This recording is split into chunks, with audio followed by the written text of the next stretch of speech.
नमस्कार, खबर हिमाचल प्रदेश में आपका स्वागत है। मैं हूं आपके साथ भावना त्रिपाठी। रुख करेंगे प्रदेश की तमाम बड़ी खबरों की ओर। एचआरटीसी के नेशनल कॉमन मोबिलिटी कार्ड से मेट्रो में कर सकेंगे यात्रा। मुख्यमंत्री ने शिमला विधानसभा परिसर में एचआरटीसी में नेशनल कॉमन मोबिलिटी कार्ड की शुरुआत की। उन्होंने कहा कि तकनीक का प्रयोग करके एचआरटीसी को समृद्ध बनाने के प्रयास सरकार लगातार कर रही है। इसी कड़ी में नेशनल कॉमन मोबिलिटी कार्ड की आज शुरुआत की जा रही है। देश भर में एचआरटीसी पहली ऐसी एजेंसी है जो इसका इस्तेमाल करेगी। इस कार्ड से ग्राहक इससे शॉपिंग मॉल, मेट्रो और बसों की टिकट, पार्किंग फीस देने के लिए भी उपयोग कर सकेंगे।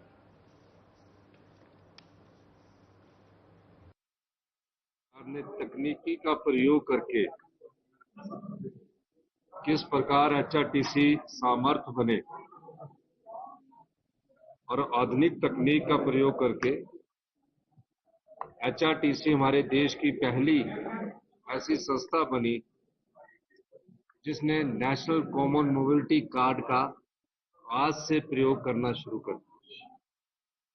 हिंदुस्तान में हिमाचल प्रदेश की एचआरटीसी पहला विभाग कॉर्पोरेशन बना। इसके माध्यम से वो अगर मेट्रो में जाएंगे, कहीं भी मेट्रो में जाएंगे, इस कार्ड की सुविधा के द्वारा उन्हें टिकट खरीदने की जरूरत नहीं होगी। बसेज में जाएंगे एचआरटीसी की, हरियाणा में जाएंगे, उनको इस कार्ड के माध्यम से जिन लोगों ने ये कार्ड लिया होगा टिकट खरीदने की जरूरत नहीं होगी। तो ये टेक्नोलॉजी बेस्ड जो हमारे एचआरटीसी में। हिमाचल प्रदेश विधानसभा का मॉनसून सत्र चल रहा है। साथ ही प्रदेश की राजधानी शिमला में संजौली अवैध मस्जिद को लेकर विवाद छिड़ा हुआ है। अब इसको लेकर मुख्यमंत्री सुखविंदर सिंह सुक्खू का बयान सामने आया है। मुख्यमंत्री ने अपने बयान में कहा कि हिमाचल प्रदेश में सभी धर्म के लोगों का सम्मान है, सभी लोग कानून से बंधे हुए हैं, मगर प्रदेश में प्रदर्शन के नाम पर किसी को कानून हाथ में लेने की इजाजत नहीं दी जाएगी। मस्जिद विवाद को लेकर मुख्यमंत्री सुखविंदर सिंह सुक्खू ने कहा कि हिमाचल प्रदेश में सभी धर्म के लोगों का सम्मान है। ये स्थिति किन कारणों के चलती बनी है, इसको लेकर जांच की जा रही है। प्रदेश के शहरी विकास मंत्री ने भी इस बारे में अपना वक्तव्य सदन में दिया है। मुख्यमंत्री ने कहा कि हिमाचल प्रदेश और आने वाला हर व्यक्ति और हिमाचल प्रदेश का नागरिक सभी कानून से बंधे हुए हैं। ऐसे में प्रदर्शन के नाम पर किसी को तोड़ फोड़ में जाने की इजाजत नहीं दी जाएगी। देखिए, कोई भी सरकार का मंत्री ने ऐसा बयान नहीं दिया होगा। प्रदेश में सभी नागरिक एक समान है। प्रदेश में सभी का धर्मों का सम्मान है और मैं ये कह सकता हूं कि जो भी कानून व्यवस्था को अपने हाथ में लेगा, हमारी सरकार कड़ाई से उसका पालन करेगी। कानून व्यवस्था को हाथ में लेने का किसी के पास कोई अधिकार नहीं है। क्या कारण रहे हैं कि क्यों ऐसी बात कर रही है, इस पर हमने गहनता से विचार विमर्श किया।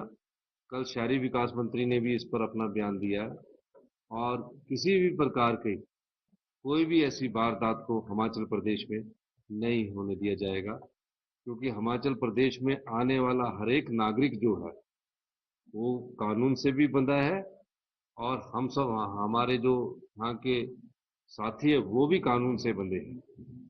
इसलिए ये जो प्रोटेस्ट हो रहे हैं, ये प्रोटेस्ट उनका है, पीसफुली प्रोटेस्ट हो, वो हम उसका सम्मान करते हैं, लेकिन किसी भी प्रकार की कानून व्यवस्था को तोड़ने की इजाजत, चाहे वो कोई राजनीतिक नेता है, चाहे कोई वो कार्यकर्ता है, चाहे किसी पार्टी का समर्थक है, उनको नहीं है। हिमाचल प्रदेश विधानसभा मॉनसून सत्र के 8वें दिन सदन में जगत सिंह नेगी के शब्दों पर काफी बवाल देखने को मिला। आपदा पर सदन में नियम 102 के अंतर्गत मुख्यमंत्री ने सरकारी संकल्प सदन में पेश किया और केंद्र सरकार के 2024-25 के बजट अभिभाषण में आपदा प्रभावित 3 राज्यों सिक्किम, असम और उत्तराखंड की तर्ज पर हिमाचल में हुई आपदा में उसी तरह आर्थिक सहायता प्रदान करें। संकल्प पर राजस्व मंत्री जगत सिंह नेगी ने विपक्ष को आड़े हाथों लिया और विपक्ष के नेता पर भी निशाना साधा, जिस पर काफी बवाल हुआ और विपक्ष ने जगत सिंह नेगी की भाषा पर आपत्ति जताते हुए सदन से वॉकआउट कर दिया। नेता विपक्ष जयराम ठाकुर ने कहा कि सदन में गैर सरकारी सदस्य दिवस पर आपदा को लेकर सरकार सरकारी संकल्प लेकर आई जो नियमों के मुताबिक नहीं आ सकता था, लेकिन फिर भी विपक्ष ने इसका समर्थन किया क्योंकि मसला प्रदेश के केंद्र में आपदा में मदद दिलाने के लिए था।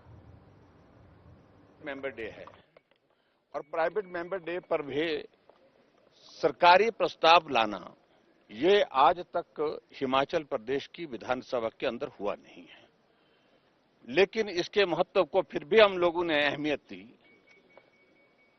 और हमने कहा कि चलो प्रस्ताव लाए हैं तो इसमें थोड़े सदस्य बोलेंगे, 2 इधर से बोलेंगे, 2 उधर से बोलेंगे, इस प्रकार से हम इसका विरोध करने के लिए नहीं है। बड़ा साफ शब्दों में कहा और कन्वेंशन से हट करके हमने इस प्रस्ताव के चर्चा में जो है पार्टिसिपेशन अपना दिया। राजधानी शिमला के संजौली क्षेत्र में बनी अवैध मस्जिद का मामला लगातार तूल पकड़ता जा रहा है।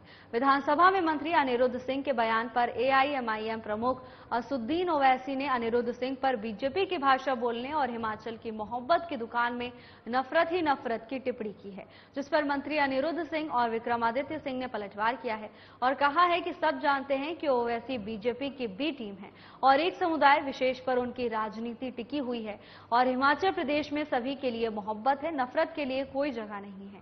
इसीलिए ओवैसी अपने राज्य में ध्यान दें, यहाँ बात वैध और अवैध की है, मंदिर या मस्जिद की नहीं।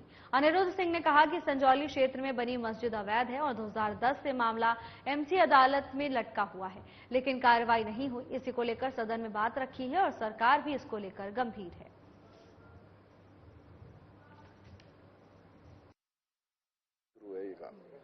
जमीन जो है वो हिमाचल प्रदेश सरकार के नाम है, वो केवल कब्जाधारी है।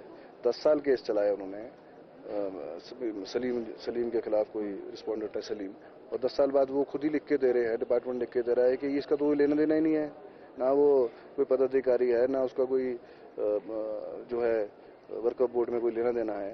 बाद में हटा के वर्कअप बोर्ड को पार्टी बनाया गया है। 10 साल तक आपको पता नहीं चला। और जब हिमाचल प्रदेश सरकार की जमीन है उसके ऊपर तो नक्शा एडमिट ही नहीं होना चाहिए, पास होने की तो दूर की बात है, वो तो एडमिट ही नहीं होना चाहिए क्योंकि वो तो मालिकाना हक ही नहीं है।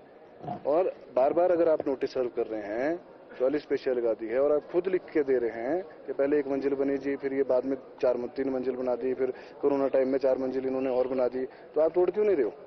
हिमाचल प्रदेश में मोहब्बत है, सभी के साथ मोहब्बत है और बेइंतहा मोहब्बत है। हम विकास कार्यों को आगे ले जाना चाहते हैं और समाज के हर वर्ग को आगे ले जाना हमारा दायित्व है, उनकी सुरक्षा करना हमारा दायित्व है और सरकार उसके लिए प्रतिबद्ध है, सरकार उसके लिए वचनबद्ध है और उसको पूरा कर रही है। जो एक मसला पिछले 2-3 दिन से हिमाचल प्रदेश के शिमला में एआईएमआईएम प्रमुख असुद्दीन ओवैसी के सोशल मीडिया एक्स पोस्ट पर सियासी बवाल मच गया है। ओवैसी के पोस्ट को लेकर बीजेपी विधायक बिक्रम ठाकुर ने बयान दिया है। उन्होंने कहा कि अगर कांग्रेस बीजेपी के नेता ऐसी घटनाओं पर पॉजिटिविटी के साथ बोलते तो उससे किसी को परेशानी नहीं होनी चाहिए। हिमाचल की जनता सही को सही और गलत को गलत कहती है। ओवैसी लोगों को लड़ाने का प्रयास करते हैं, वो नहीं चाहते कि हिंदुस्तान में लोग एकजुट रहे।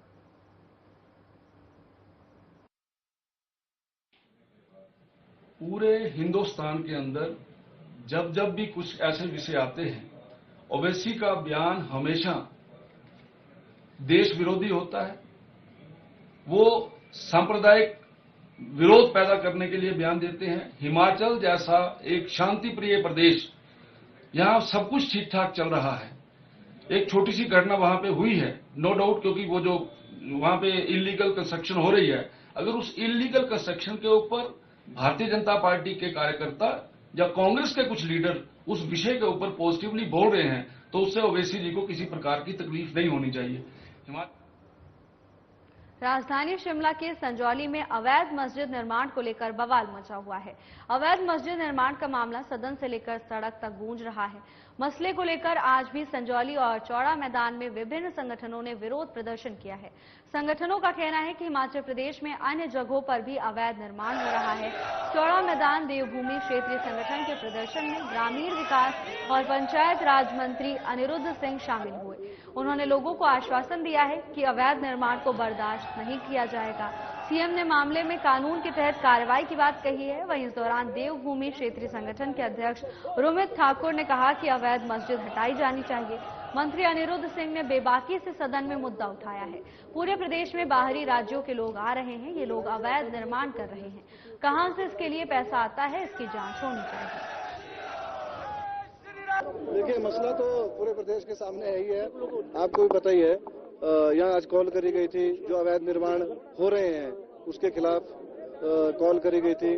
और जो थड़ी वाले रेडी वाले बैठते हैं, जो बाहरी क्षेत्रों से आ रहे हैं, बिना वेरिफिकेशन के बैठ रहे हैं, उस बारे में आज मुद्दा था, कॉल करी गई थी। तो हमने पिछले कल ही माननीय मुख्यमंत्री महोदय ने रुमित जी को, हमारे सारे काउंसलर्स को, सभी को, चाहे नरेंद्र ठाकुर जी हैं और दीपू जी हैं और विनय हैं और सभी काउंसलर, विशाखा जी हैं, अपने मल्याना वाले काउंसलर हैं, सभी को बुला के इस मामले पे काफी लंबी डिस्कशन करी है और पूरा विश्वास दिलाया है कि कानून लेके आएंगे कि जो तय बाजारी पे बैठते हैं बाहर से आके, क्योंकि 190 रजिस्टर है, इतने सारे कैसे बैठ रहे हैं। प्रकार से एक मस्जिद के अवैध निर्माण को लेकर ये मैटर उठा और यहाँ के स्थानीय जितने हमारे पार्षद हैं।